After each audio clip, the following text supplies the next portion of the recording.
Welcome to Kuma English Listening Hub. Today's topic is something simple, practical, and surprisingly social: community repair cafes. A repair cafe is an event where people bring broken items and volunteers help them fix those items for free or for a small donation. It can be a toaster that won't heat, a jacket with a broken zipper, a wobbly chair, or headphones with a loose wire. At first, the idea sounds ordinary, but repair cafes are becoming popular in many countries, and they are changing the way people think about shopping, waste, and community life. In this episode, we will explore what repair cafes are, why they started, what happens inside one, and how you can join or even organize one. Let's start with a quick question. When something small breaks at home, what do you usually do? Do you try to repair it? Or do you throw it away and buy a new one? Many people choose the second option, not because they are lazy, but because repair can feel difficult, expensive, or confusing. In the past, repairs were more common. People used the same objects for a long time. If a radio stopped working, someone in the neighborhood might know how to fix it. Clothes were often repaired, not replaced. But today, many products are cheaper to replace than to repair. Some items are also designed in a way that makes repairing harder. Parts are glued, special tools are needed, or instructions are not easy to find. So, where did repair cafes come from? The modern repair cafe movement started in Europe, especially in the Netherlands around the late 2000s. People were worried about growing waste and the culture of throwing things away. They asked a simple question: what if we create a friendly place where people can repair together? Not in a cold workshop, but in a warm, welcoming space. That is why the word cafe is used. Many repair events offer coffee, tea, and snacks. The atmosphere is relaxed. People talk, laugh, and learn. Now, let's imagine you are visiting a repair cafe for the first time. You walk into a community hall, a library room, or a school cafeteria. You see tables with tools, screwdrivers, pliers, small boxes of screws, sewing kits, and maybe even a soldering iron for electronics. There are signs that say things like electrical, clothing, bicycles, or small furniture. You also see volunteers wearing name tags. Some are retired engineers. Some are students. Some are hobbyists who love fixing things. You go to the welcome desk and tell them what you brought. Maybe it is a lamp that flickers.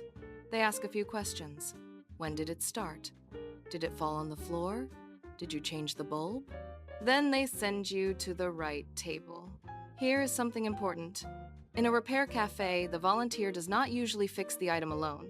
Instead, they fix it together with you. This is a key idea.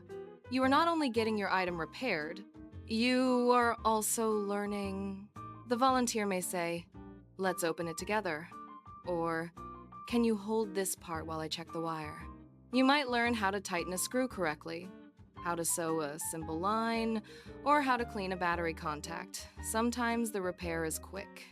A chair is wobbly because a bolt is loose. In 2 minutes it is fixed. Sometimes it takes longer. A radio might need careful testing, or a zipper may need to be replaced. And sometimes, the repair is not possible. A part may be missing, or the inside may be too damaged. Even then, repair cafes are helpful because you learn what went wrong. You can also learn how to recycle the item properly. So why do repair cafes matter?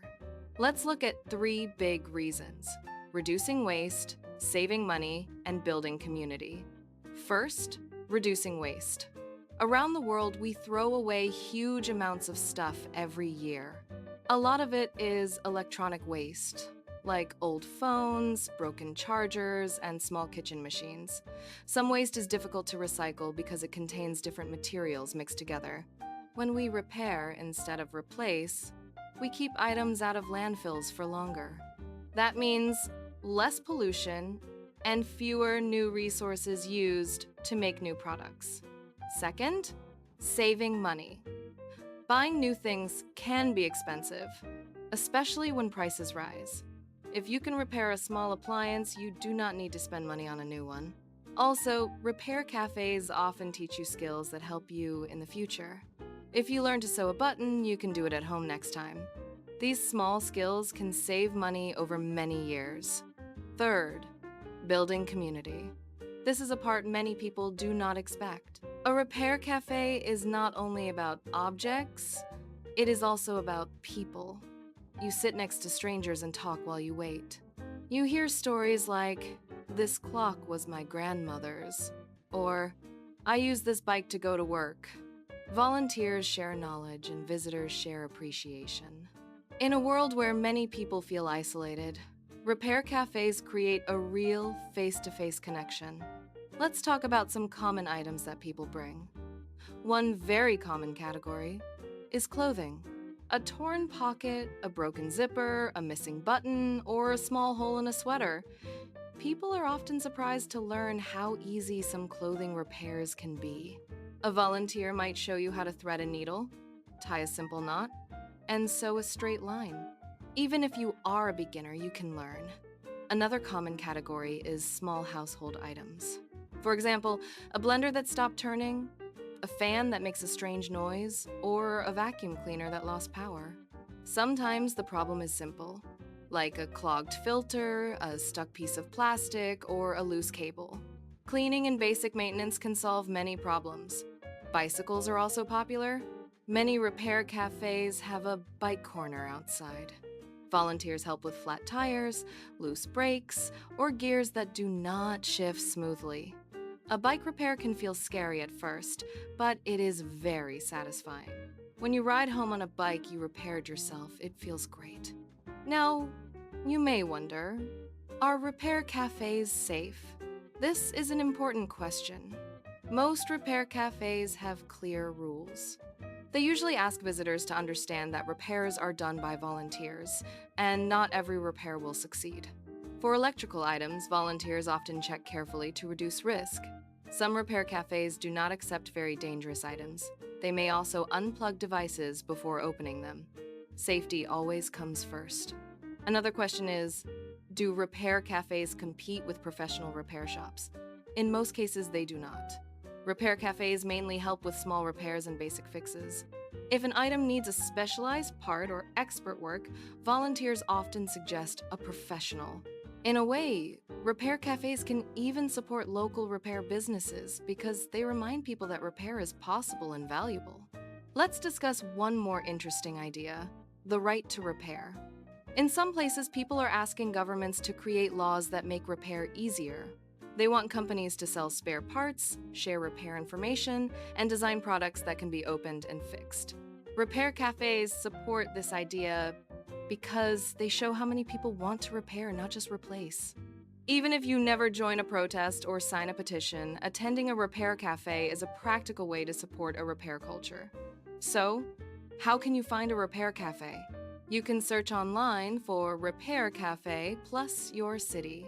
You can also check your local library, community center, or environmental group.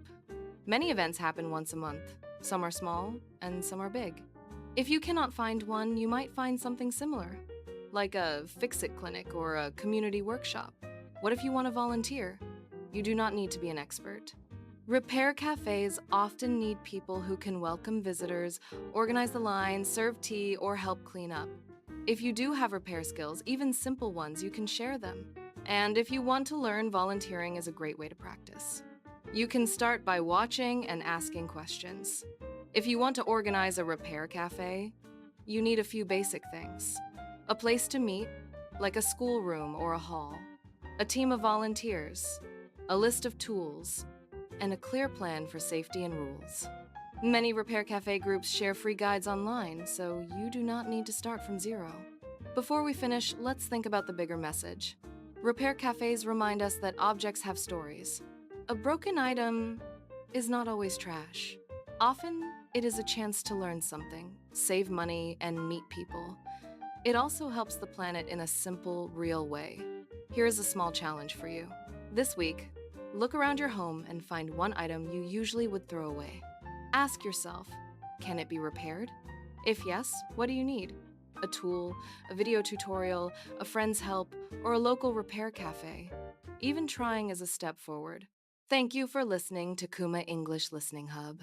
If you enjoyed this episode, listen again and notice the key vocabulary about repair, community, and waste. See you in the next listening practice.